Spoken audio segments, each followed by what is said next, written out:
Ladies and gentlemen, please welcome your headlining act for tonight. It's one and only Tom Mason! Woo! Woo! Woo! Hello and welcome. Welcome, hello, woo, yes. I am Tom Mason, and according to Google, I am a comedian. Now, Blue Peter, it is, not one of it, it is the longest running children's programme in the world. Second longest, favourite fact of all time, this second longest is the Australian version of Play School, which is their adaptation of the UK version, and obviously their version's still going. And Blue Peter has had many ups and downs, mainly with the array of, well, because it's a studio-based programme, things go wrong in studio, whether or not it's live or pre-recorded.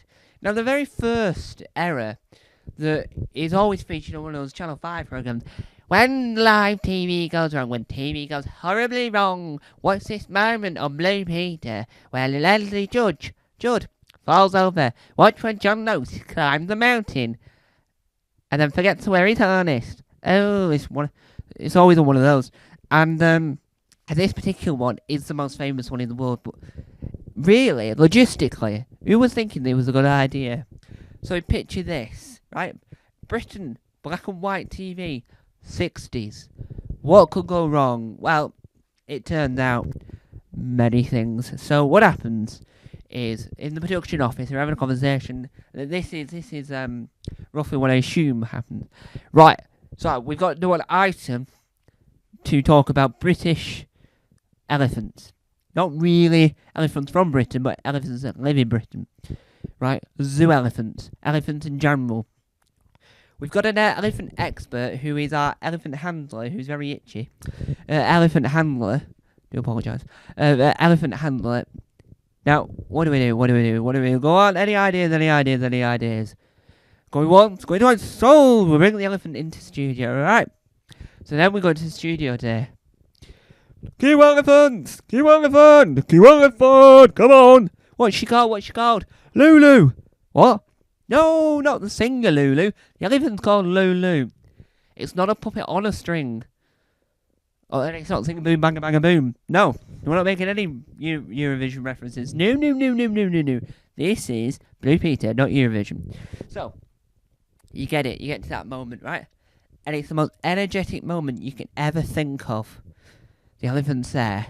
You can see Peter Purvis having a conversation. And yes, and you just see Peter Purvis having this amazing talk to camera.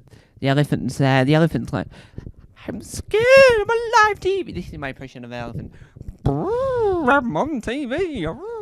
I'm scared. This is. I'm on TV. I'm scared. What do I do? Well, this is what Lulu the elephant does. Well, I mean, they always say in life to leave your mark on the world.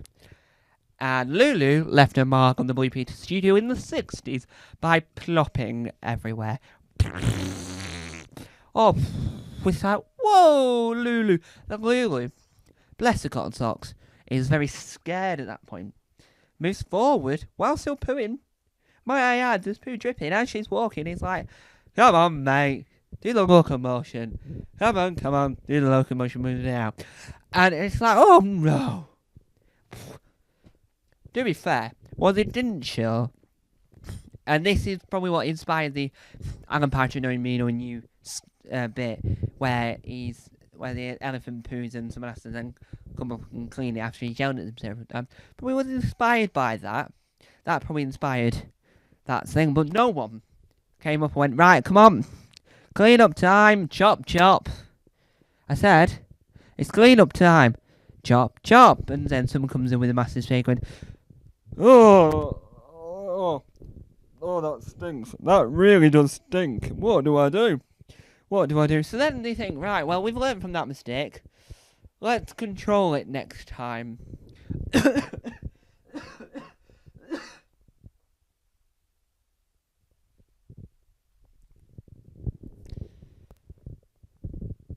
So a few years later, and we think, right, we're over it. Rover Lulu, Rover Lulu. Right, we're now in colour, Technicolor. Let's do the next thing. So, we want to celebrate our guides, our uniformed activities like scouting and guiding. We want to advertise, and we want to do a piece where we talk about campfires and all this loveliness. Right, loveliness over and done with. Let's do a sing song. If you're happy and you know it, clap your hands.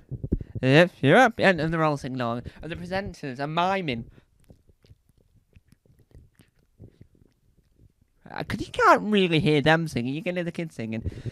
And someone in the production office said, right, I know it's not going to be, I know this is going to be an extremely amazing idea, but let's have a real fire instead of tissue paper fire. Whether or not tissue paper was all the range at that time to create fake fires, no. Gone for a real fire. What could go wrong? I always say, what could go wrong? Now, what you should be saying, what could go right? Because what could go wrong went wrong. So they're all singing, if you're happy and you know it, clap, stamp your feet, ding, ding. If you're, and then you can see, and this is the bit that really makes me laugh. Each individual child is getting more and more. The presenters can probably not see what's going on. Some of them, and you can see each individual child is getting more and more nervous. And they're all, if you're happy, you know it's something, and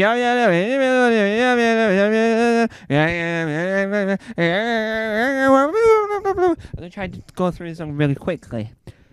And, yeah, well, my main issue with this is the fire is out of control. This is my impression of a fire.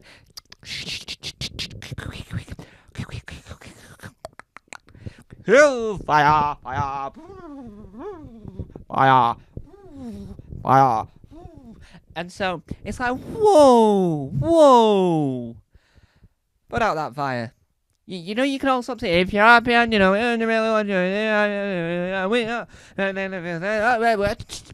none of them, no one said, right, stop now, stop, please. There's a fire. None of them stop, they just continue.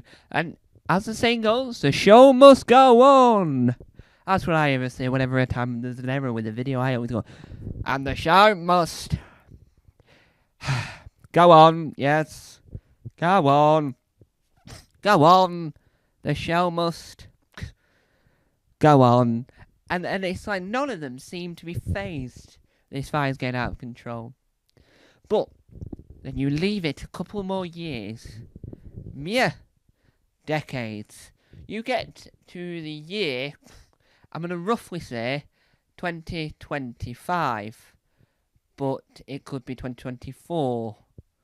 I could be wrong on that one. And we're now at the stage where modern Blue Peter's in play. We've got CGI, we've got all this technology, we've got everything. And this episode of Blue Peter was live. And with live, anything could happen. But you have to be careful, because it's children on the TV. You have to make sure that you'll comply with the ethics and all this jargon. Well, all the backstage stuff. And you don't think anything could go wrong, so what do they do? Right, well, so now, this is my impression of a generic presenter, because I'm not going to try and do an impression of any of the current presenters. I'm just going to pretend like there was a generic presenter there, so that I can pretend to do a voice of a generic presenter, just to make this more lively. So, right now we've got a animal expert. It's Steve Baxter. Apparently his middle name's Danger. So Steve Baxter comes on and said, yes, this is not an impression of Steve Baxter. So, he's there doing the bit, alright, we've got these animals. Now, if I lift this cloth, and so he lifts this cloth, and I don't know what went through his head, right, I'm going to lift this cloth really slowly. Oh, everything's fine, we're on live TV, nothing's gone wrong. Instead, these are all like cockroaches and all these other animals that are easily trodden on. which is the bit that really concerns me. If you, oh no, I've just drawn on a live animal. What about our other animal wranglers? They're gonna scrape it off and send it back. Oh no! But what happened was he pulls it off. And it's like one. He's like a magician. One. Or one of those people that do that. So he's like 1, 2, 3. Fly off. Does all of the stuff on top. The animals fly, and you can see, right? And you can see. So the person that's presenting that segment with him, as the link between the previous, is Abby Cook, and you can see at that point in her face, oh no, this has happened on live TV. Oh no. So she's like, right, everything's alright. The animal's fine, the animal's fine, the animal's fine. No one's harmed, and she's not too sure at this point. In the very beginning, she's not too sure. So she backs up, they're panicking, and he's picking them up, trying to tell everyone, yes, they're fine, they're fine. And so she's just joining and going, they're fine. As you can see, the animal wrangler that's off by the side that brought the animals in, because they're not Steve's. Steve actually wouldn't own those animals, probably. And so the animal wrangler that brought them in, like, all right. Everything's fine, everything's fine. Everything's fine, everything's fine. Nothing wrong, the light's gone out. Nothing wrong, everything's fine. And she's like, yes, all are fine. And then Steve goes, right, well, to give you a fact, these animals are alright being dropped. They don't harm easily. They're not dangerous. And I'd be like, right, okay, yeah, everything's fine. And they move on, and they try and just move on really quickly, being professional, going, la, everything was fine. But the key element here is that all the animals, all the croc creatures were picked up, so they were moving on. And if you hold this, Abby, don't be scared, it won't bite you. Them won't either, the one that we dropped. No, they won't. You can just see the animal wrangler in the background, trying to pick them up. And because of all these children are about, it makes it harder, because you're like, don't step on them, don't step on them, oh no, don't step on them. And it's like, whoa, what are you going to do? What are you going to do? Now, that was quite a while ago, I didn't remember the year, so I might have got it wrong, it might have not been live at all. So I do apologise if I got that element of that wrong. But when you really think about it overall, Blue Peter has been going for 65 years, and it's one of those things where things are going to go wrong. I think things are going to be going comically wrong. Elephants pooing. Fire starting whilst there's guys singing, if you're happy and you know it, shout we are if you're happy and you know it. And then you've got modern issues, which you don't expect to see as many, but issues like books flying in the air and plopping on the floor. Like really quickly, without anyone knowing what's going on. And you're like, oh, this is immaculate. Oh, this is credible. Oh, this is weird. Oh, who knows? Who knew? Who knows what will happen next? So this is late last year, and you know in December it's quite dark outside, and it comes darker earlier, and this is just before New Year's Eve. It's the week of New Year's Eve, I think. And I'm at this meeting, and I'm sat there going, yes. Yes.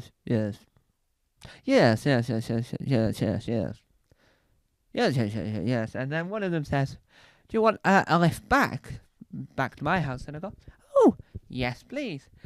Now, bearing in mind, I hadn't been in this person's car before, so I wasn't too sure what to expect. And it's pitch black, and the car's a very dark colour. It's probably blue. It's probably like one of that really impossibly dark blue where you can't tell. This is proper blue, but like that really dark blue where you can't really tell. And so we're there in this situation. I get to the door. I'm in first. There's someone else sitting in the back, but I go in first.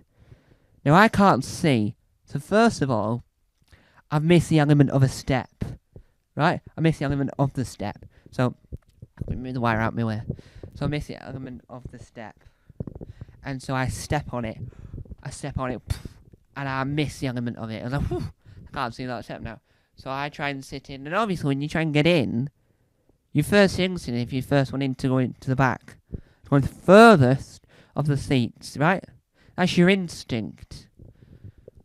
But It's not always an instinct if you don't know certain elements. So I get in, and I put my hand through to go into the middle seat, and so instead of me just getting in, I then fall down the middle. So I'm falling in the middle. I'm in the middle. I'm laughing to myself, going, "What? There's no middle seat there." And I get myself back in a sit, but the person behind me, that was waiting to go in, just walked around and got in the other side. None of that hassle was needed, but it was still going to happen. So I'm sat there in the car, and this is really weird. So I've fallen into the middle of the seat, and I'm sat there. I'm going, what? And I'm not too sure, as I keep on looking, wondering why there's no middle seat. There's middle seats in the back.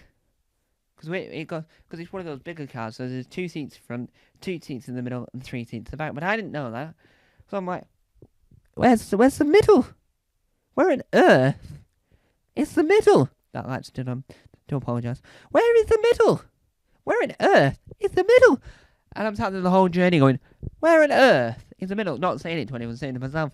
Just waving my hand around. Because I fell into the middle. It's like, why is there no middle? This is my impression of driving in a car, sitting in a car. Why is there no middle? This is so unusual and so strange. So, earlier this year, I go into this public toilet, and public toilets are always a funny thing, because technology moves on, and not necessarily in your own bathroom do you adapt to new toilet-based technology. So, what I mean by it is that you might buy the same toilet and the same sink for years and years and years. You won't be used to modern ways of, like, new taps and whatnot. So, not everyone has the hand dryer in their bathroom at home. And if you do, hopefully it's one of those, because they're really funny. But the issue here was I went into this bathroom and I needed to use the tap, right? And it's turns out to be a fancier place. So you get in, you walk in, and then what you do is you find out there's no handle for the tap. There's nothing to turn the tap on. And so you put your hand under it, and you try not to get your hand wet, because what you're after, really, at this point, because you've gone to one of those, I've went to one of these places where you camp overnight and you have this posh toilet. It wasn't a posh camping place, it was just the fact that there was a indoor area that was used less of a campsite area. It was used as a regular building, to be fair, rather than a campsite. There was a camping area nearby, and so you could walk towards it. It was like a 3-minute walk to this area. So you go into the bathroom, and you try and do your teeth, so you try not to get your hands wet, because you're trying to get the toothbrush wet so you can put the toothpaste on it. So you put your hand in, and it happens, and then when your hand's away, it stops. And you're like, trying to get it in, and nothing happens. Nothing budges, nothing moves.